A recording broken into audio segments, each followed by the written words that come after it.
بمليون جنيه او مليون ومئة الف حاجه كده. 6 ليالي، فول بورد، عشان بس نبقى امنا يعني، في فندق من فنادق العالمين. المهم ان الفندق طلع كذب وقال يا جماعه ايه التهريج اللي انتوا بتقولوه ده؟ مفيش الكلام ده اصلا وكده. لا، هو مش مليون ولا حاجه، هم حوالي 600 الف او 650 الف، ست ايام. وبعد كده في مجموعه بقى من الفنادق بتنافس بقى في العلمين وفي الساحل الشمالي، بتحاول تنافس طبعا، فبتنزل بالاسعار على اساس تجذب الزباين بقى، تجذبنا احنا بقى، يعني احنا المجذوبين، او احنا الناس يعني، يجذبونا.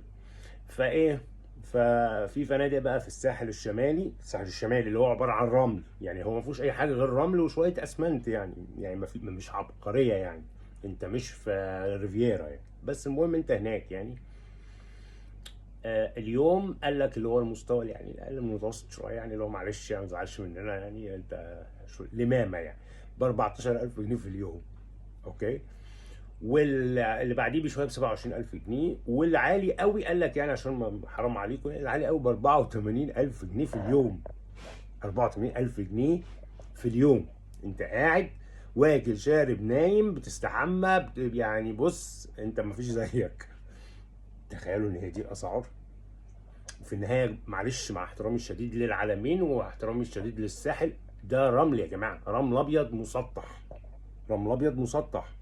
لا في لا جبال ولا في مثلا حاجات طبيعيه خرافيه، شلالات، حاجات بقى زي اللي مثلا في المكسيك او في جنوب اوروبا او حتى في اليونان. ده اليونان ببلاش وفيها الوف الجزر وحاجات رهيبه، تقعد مسبهل كده من جمال الطبيعه.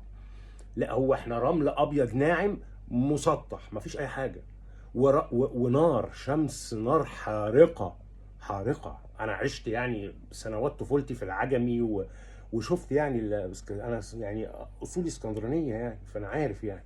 ولا حاجه ولا حاجه. احنا بنروح عشان نتفرج على بعض، خلينا بس واقعيين يعني. تروح تتفرج على بعض، تتفرج على الناس اللي جايه بعربيات، الناس بتنايل على عينها. احنا مالنا بالكلام ده؟ ايه الهبل ده؟ ايه الهبل ده؟ وايه الارقام دي اصلا؟ ايه الارقام دي اصلا؟ هو احنا مستوى الدخل عندنا ارتفع لهذه الدرجه الشنيعه علشان انت كفندق او انت كمنتجع يبقى عندك البجاحه والجراءه ان انت تتكلم في ارقام زي ديت؟ ازاي يعني؟ يعني معلش ازاي؟ ايه ده؟ ما ده جزء برضو من اللي كنت بتكلم فيه قبل كده في فيديو كنت عملته عن حته ايه، ان هم اكتشفوا فجاه ان احنا اصبحنا مليونيرات كلنا ما شاء الله.